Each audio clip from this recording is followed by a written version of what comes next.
At the T-minus 3-minute mark, tape recorders on board the spacecraft were turned on. These recorders record both voice and data. We have ignition sequence start. The engine's now building up to 7.7 million pounds of thrust. We have a launch commit and we have a liftoff.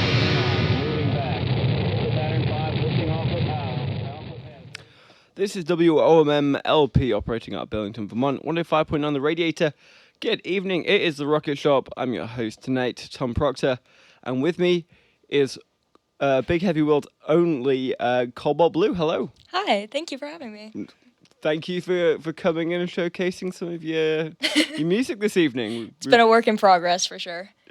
Well, as you know, we always like starting off with the song. So Yes. what you got for us? This is a song called Opad Haldslag, which is Icelandic for love song, or favorite song, or something along those lines. I don't know, I'm not fluent. So yeah, here it is. It's partially in Icelandic and the chorus is in English.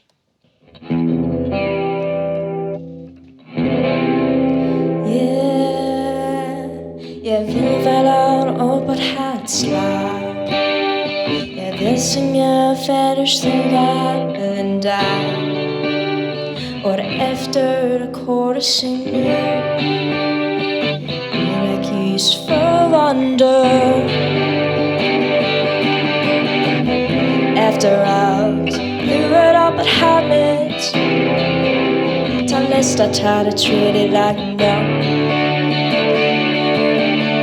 We sing in conversation, our love plays on radio waves. We see our lines on the big screen, the second stage of the age. Get through vetted Boston Docker till it had a knuckle out and done. Yeah, men reina at hade där fram, I can be the melody to move us along.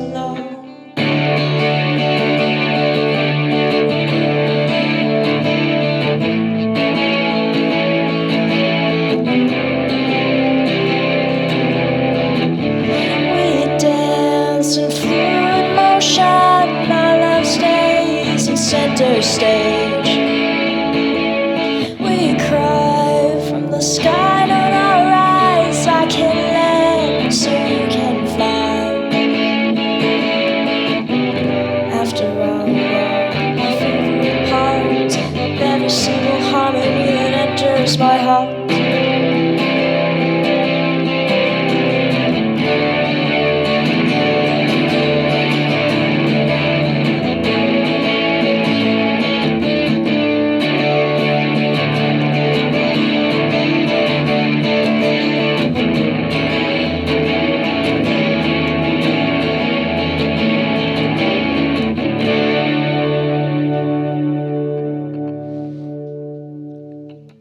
Cobalt Blue there with, I'm not even going to try and pronounce it. It's okay. Opad Haldslag. Okay. I'll leave you to the pronunciations. So I'm guessing you've got a little bit of influence from Sigur Rós. Yes, absolutely. Yeah. Actually, Happy Pola was a big inspiration for this song specifically. I listen to a lot of Icelandic music just because I really like it there. I'm not even of like Icelandic descent or anything like that. It's just kind of I went there one year with my family, and then I've just been thinking about it ever since. Yeah? What is it about Iceland and the kind of their aesthetic, their culture? What about the music? It's really just beautiful. Actually, what really surprised me when I went to Reykjavik, which is the capital of Iceland, they have a punk museum in the city that used to be like a public bathroom, and they turned it into this whole museum of Icelandic punk music history. And I was in there for like 2 hours. It was incredible, and it was just such a small place, and like I guess that really inspired me to look more into it. Plus the place is just so beautiful. And I have a dream of mine. Eventually, I'd like to move to Iceland as to represent them in Eurovision. That's my yeah. That's my dream. It's a great dream. Yeah, I can't think of a time when Iceland won a Eurovision Song Contest. I don't but think they ever did. they haven't ever done that. Then again, Eurovision's for those that don't know, definitely check it out on YouTube or something. It's a pretty funny contest. So yeah, I mean, Iceland's got the steep history of producing really out there, really interesting kind of music. So Yeah, definitely. how does that influence your music? What's your process? How do you go about making a track? Oh, man, it's different every single time. With this one, it started in English, and then I just hated the lyrics so much because they sounded weird. And I'm like, I just don't like this. What can I do to make it special? I'm just sing it in Icelandic. So that's what I did, and I like it significantly better now. With other songs, it's like it usually starts with a guitar riff, and then I make something out of that. Sometimes it's like one line of lyrics. I keep like a notebook just of things I hear like in the streets or like randomly in passing. I'll think like, oh, that's a good song lyric. I should write that down. So I carry a notebook around with me, and yeah, eventually I kind of just like collect a whole bunch of them, and then I throw it together, and it's like some nonsense of a song. Yeah. And have you learned Icelandic specifically to play music, or is this kind of like a hobby of yours? Yeah. Yeah, actually, I'm not fluent yet, but I did initially start learning it for the purpose of being able to sing in Icelandic. Wow. And how long ago did that happen?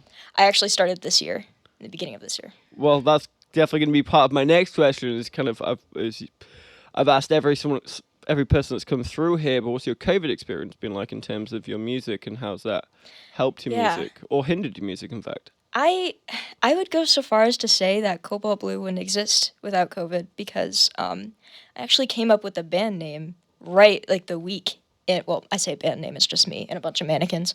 But I came up with it like the first week we were locked down, and I was doing a self-portrait in oil paints, just like to pass the time, and it was only in blues, or mostly in blues, and I kept running out of Cobalt Blue, and I'm like, I'm just sitting there like, hours at an easel, like, oh, that would be a good band name, if I had a band. And then I said, well, I guess I don't really need a band. I can just do it myself. So I spent a lot of that time, I guess, figuring out how to write music, or more so the technological side of things. And now that I'm here in Burlington, like in college, it's so different. Like, it's opened up a whole new world of what I can do with technology for music. So it's just been growing since then. Yeah. So I dare say that it was a positive thing. COVID was a positive experience for my musicianship, although it was obviously a terrible thing to have happened. It affected a lot of people who, tour and stuff. I'm just not at that level yet. Right. I mean, for a lot of musicians, it's been a great time to be able to create, because you can kind of cloister yourself inside. And yeah, we've talked to a few people who've kind of set up their own home studios, or got way better at producing their own music, or just kind of blossom creatively. I see yourself. You've got your SoundCloud. We've got a few tracks on there, but there is an album not yet the way. There is an album on the way. So do you want to tell me a little bit about that? Yeah, the songs that I'm playing tonight are all from that album that is coming up. The songs that are already released are, like, I don't really consider them like real songs, I guess. It's all digital. They're mostly like practice, if anything else. And I just thought, this sounds okay. Let's just put it out there, just to get my name on something. And I have I have an album laid out.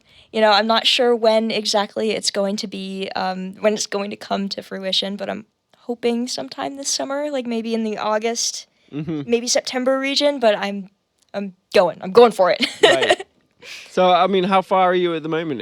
How many tracks you got? And I've got, let's see, I think 13 tracks right now. Okay. Everything is written. It's just like the recording process I need to do, which I plan to do myself because that's what I'm going to school for. But I don't know anything about the actual music business. So that's where I'm kind of trying to find someone to help me out with that. So what do you mean by that? Do you mean like promoting and marketing, or? Yeah, that, and like just getting my stuff out there, like getting it on Spotify, like real platforms people use, other than just like self-uploaded stuff. Yeah. And I know nowadays it's so much easier to do that than it used to be. So I feel lucky in that regard. But I don't know. I want to go about it as professionally as I can. Okay. Yeah, fair enough. And you said you're studying this at Champlain, UVM? Yes. Champlain? Champlain. Yep. I am a creative media major with a specialization in sonic arts, which is, just fancy words for audio engineering. Well, that's awesome, though. So you got access to all this state-of-the-art equipment, I'm assuming. Yeah, they have a really nice studio, and I basically live there. Yeah. I want to learn the board. They have all sorts of buttons and stuff, and it's just so exciting for me. That's awesome. Yeah, and they have such great professors there that are willing to go the extra mile for students who are engaged in this. So, like, not to be, like, marketing for the school or anything, but, like, I've just had, a great time.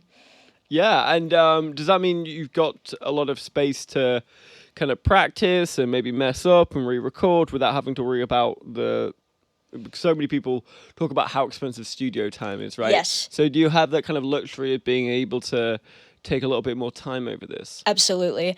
I'm also lucky because of COVID, there's not many people in the studio, like, ever. So I can just be in there for hours at a time. I don't have to pay for the space.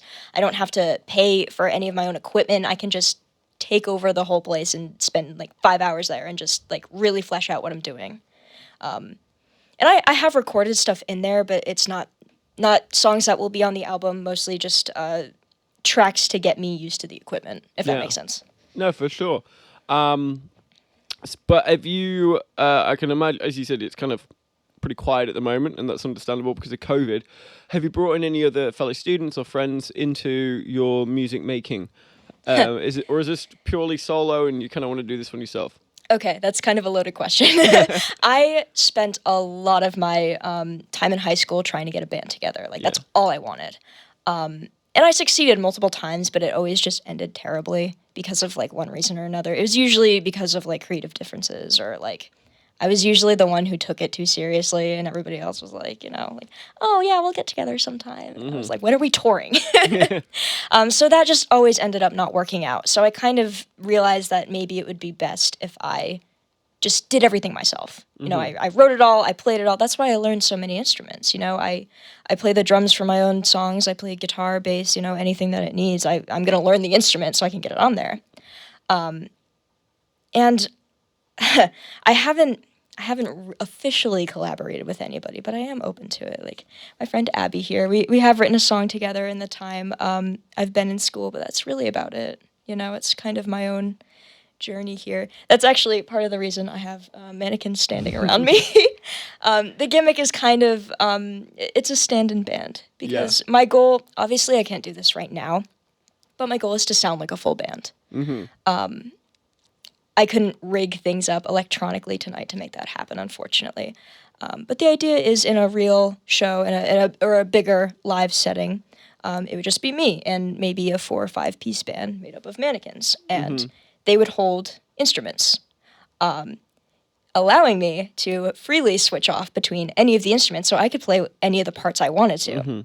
And with a friend back home, I'm rigging up a system to kind of make it so that I have a physical button to mute and unmute tracks, so it's kind of a combination of, like, pre-recorded tracks and live music, improvised live music, based on, whatever I choose to pick up in the moment. Interesting. And so would that include, like, looper pedals and... Yes. Awesome. Yeah, it's not totally fleshed out yet, but that's going to be the idea. I had to come up with something, because I can't be a one-man band all at the same time, but I can do it in parts, so... So is it like Cobalt Blue and the Mannequin Band? Yes, when it's live, it's Cobalt Blue and the Mannequin Band. It's just me tonight, it's Cobalt Blue, but I brought Lola along anyway. They're not playing this evening. But no, they're just here, to... Moral support. Moral support. Yeah, if you can read the sign here, it says they're out of service. So, I had to get them fixed. Well, we would love to hear another song from just you. Okay. So what have you got for us? I think I'll play a song called As Plants Do.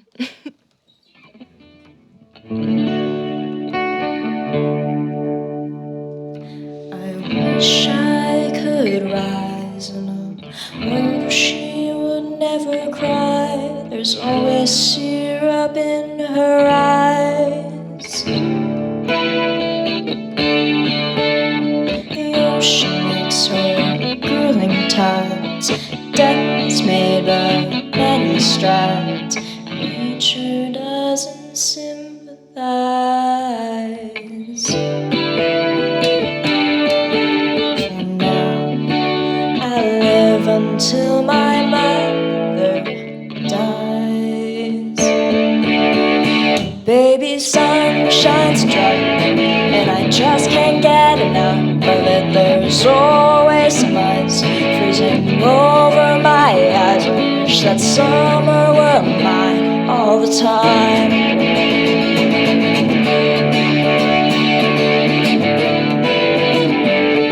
I'd always be outside, doing just as the plants do. No longer would I need food. I'd always be outside, doing just as the plants do. No longer would I need food. For now, I live until my best friend dies. But baby, sun shines dark, and I just can't get enough of it. There's always some ice freezing over my eyes. I wish that summer were mine all the time.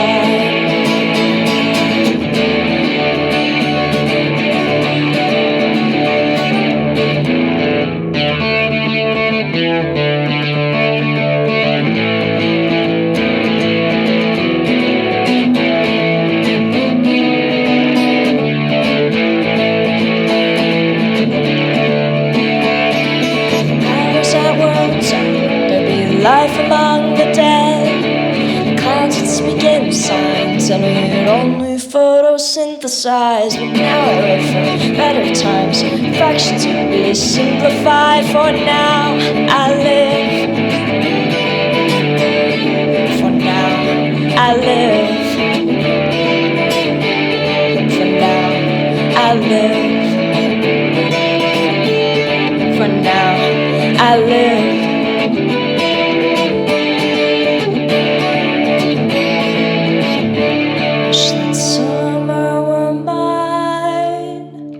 All the time.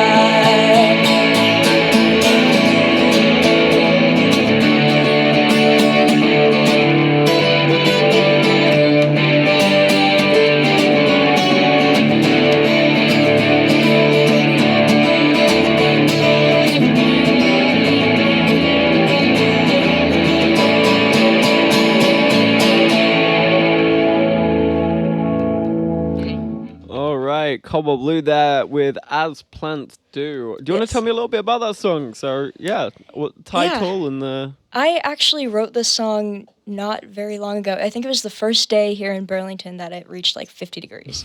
And I was so happy that I had to write a song about it.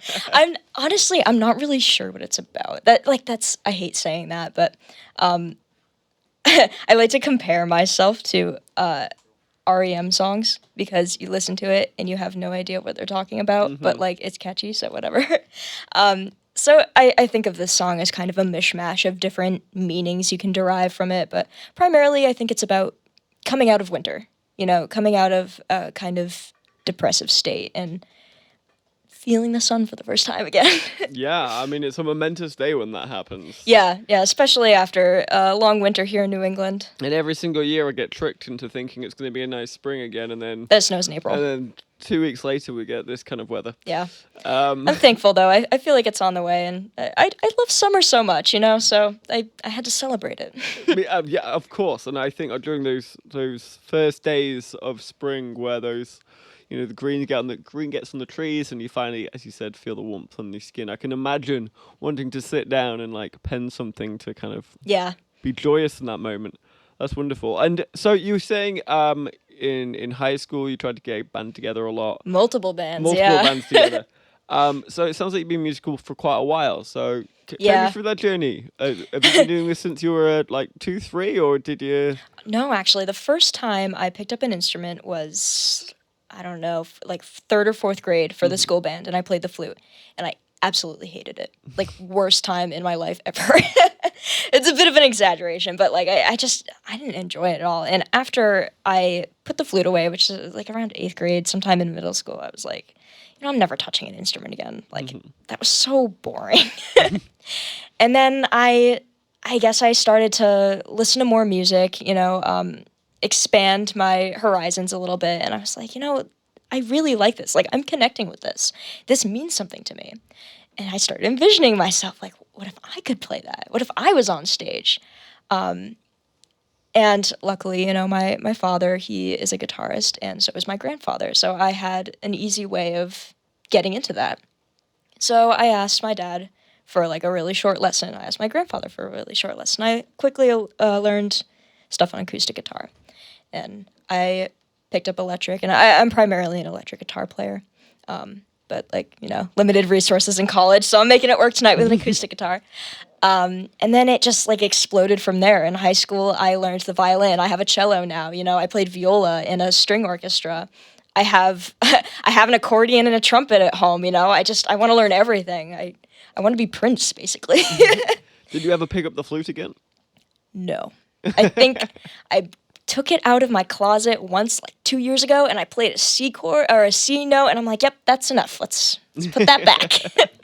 I have discovered that I prefer stringed instruments. I see. Yeah. That's very interesting, considering you have amassed so much of a collection of instruments and the ability to play it, that flute has still got a bit of a black mark next to its name. Yeah, that just wasn't a great experience overall. Maybe concert settings in that regard aren't really my thing. Yeah, I mean, more power to you with the other instruments. And so when you were in high school trying to create these bands, was it all in the similar vein of what you're trying to do now, or did you have visions of being punk or goth or metal or? I think the band I made it, I guess, furthest with was primarily a metal band. That was always kind of what I leaned towards. It was either punk or metal. And then I had like a duo, which lasted for a little bit. That was like some weird combination of like folk and punk and like metal. It was bizarre. Everything I did was like kind of out there, but I loved it, and I don't really know what I would call myself as a genre, because even here playing this now, it's a different genre from what I recorded, back in the studio. So Right. I don't know. It gets so convoluted. Right. Do you have when you're kind of creating tracks, do you have a vision of where you see it going, and you stick diligently to that vision, or are you kind of more of a, well, this is kind of an idea, I'm gonna see what it sounds like and move from there? I think the only song I ever had like a clear vision for was the last one I'm going to play tonight. It's called Dream Girl, but everything else has just started with some tiny snippet of something, whether it's lyrics or a guitar riff or something else. And I usually go into it with no vision at all. And then something happens and I'm like, oh, I guess that's cool. And then a week later I change my mind and now it's a completely different kind of song. Like the one I just did, As Plants Do, that was meant to be a little bit more upbeat than it actually is. It's kind of a fast-paced song, but the lyrics aren't very, enjoyable. It's just, I don't know. It's really hard describing my songwriting process because, I feel like I don't have one. Yeah. It's just the conglomeration in my brain just kind of, finds its way onto a paper. So you don't have a particular place you're writing or setting where you feel most creative? Not in my dorm room. Not just anywhere that's not your dorm room. Anywhere else. A lot of my songs I've written outside. Yeah. I will say that though. I mean, I try to write in the studio just because, going back to the professionalism thing, that's a very professional thing to do. You show up and you do your work at the fancy studio, but that doesn't really end up happening either. I think because I go into it saying, okay, I need to write a song today. And then I get stressed out about it. It's difficult to be creative in a professional, quote-unquote professional setting, Yeah, it is. And I know that I'm not built for a professional setting at all. Despite what I keep saying about how I want this whole musical project to be presented, I'm not a professional person. I would say 99.9% of musicians are not professional. It took me a long time to realize that. The day I learned that Paul McCartney doesn't know how to read sheet music, I had to sit down. I was like, I had a crisis. Yeah, I think what we often see is like that final product, you know, when Yeah. it's all polished and it's taken many, many hours and, you know, a lot of stress and strain and creative outbursts to get there. And we think, oh, well, this person must have their... They know what they're doing. They Yeah. have their stuff together, you know what I mean? Whereas in reality is we've just seen the end product rather than everything that kind of created it, which is just, you know, probably fireworks and Yeah. explosions and a whole mess of things. Yeah, So- and in high school, I was really obsessed with learning music theory. Mm-hmm. Like, I thought that was what was going to get me to make it, you know? And then I quickly found out that music theory is a lot like math, which I'm very, very bad at. But I tried my best. I stuck with it for 4 years. I took music theory, and it was miserable, but I do think I'm a better musician because of it, but it's not necessary. It's really not. You have to have a drive to do it and some kind of vision and the will to learn your craft, you know? You don't need to have that kind of classical contemporary training. And we've had people in here who have definitely had that kind of musical theory knowledge. And I mean, some people love that kind of music. But Not me. personally, I find it horribly dull. Yeah. Um, It's awful. I do find value in it, but oh my god, you know, it's just too much. my mind goes back to a guy that did like acoustic jazz. I can't remember. You remember the name, Bob, of that guy? No. Jazz gets real weird. I mean, with this the guy theory. was jazz, but just with on like a cello. Anyway, it was very strange music. So we got about time for one more song. But before you play it, I want you to. You said this is the one song that you had a real creative vision for. So Yes. talk me through the creation of this song. Okay, the song is called Dream Girl. It's it's about the manic pixie dream girl trope, which is, you know, something you see in movies a lot. And I was, you know, growing up, I would see this all the time. It's usually like a female character who's meant to be like the quirky, you know, fun-loving one who is meant to aid the male character in their, I don't know, quest to learn or find happiness, or I don't know, something like that. Growing up, I was always like, yeah, those are my favorite kind of characters. Like, I want to be like her. And then I kind of started to realize, like, this isn't really a great image. You know, it's a cliche, and it's kind of not really a great message to be spreading to young girls, you know? And it kind of made me angry, just because I know I want it to be that. So I wrote this song in rage, and it's kind of about the people who expect a manic pixie dream girl in real life. All right. If that makes any sense. Yeah, we'll take it away. All right, let me just screw with some buttons here. All right.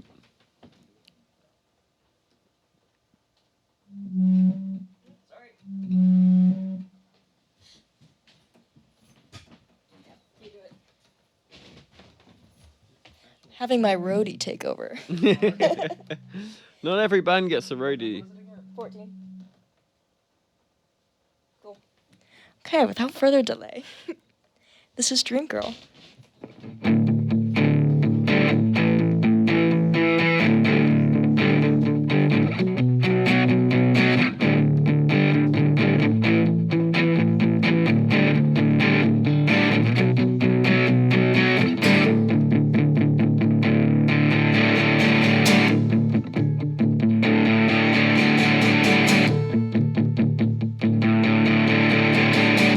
Spent all day in your room, waiting for someone to relate to. Maybe she's out of the box. Maybe she's a total fox.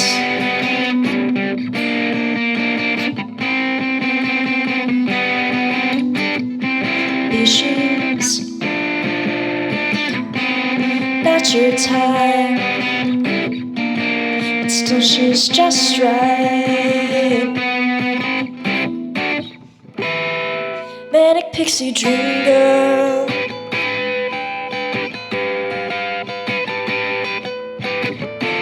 Smiles from your television. Manic pixie dream girl. Nothing but imagination.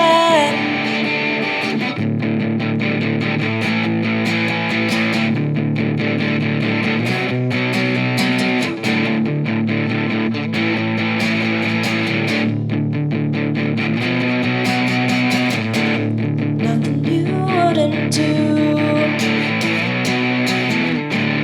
After a couple days of her in your head. To you, she's a fleeting memory. Just a device used to distract you from your own obscenity. Boy, I know you only spent a night from the wrong side of the screen. Boy, I know there's gotta be a good here to tell you what it all means. Manic pixie dream girl. Wild card queen girl.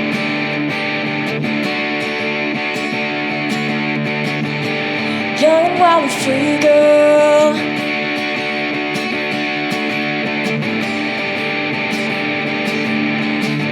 There's only a chance to.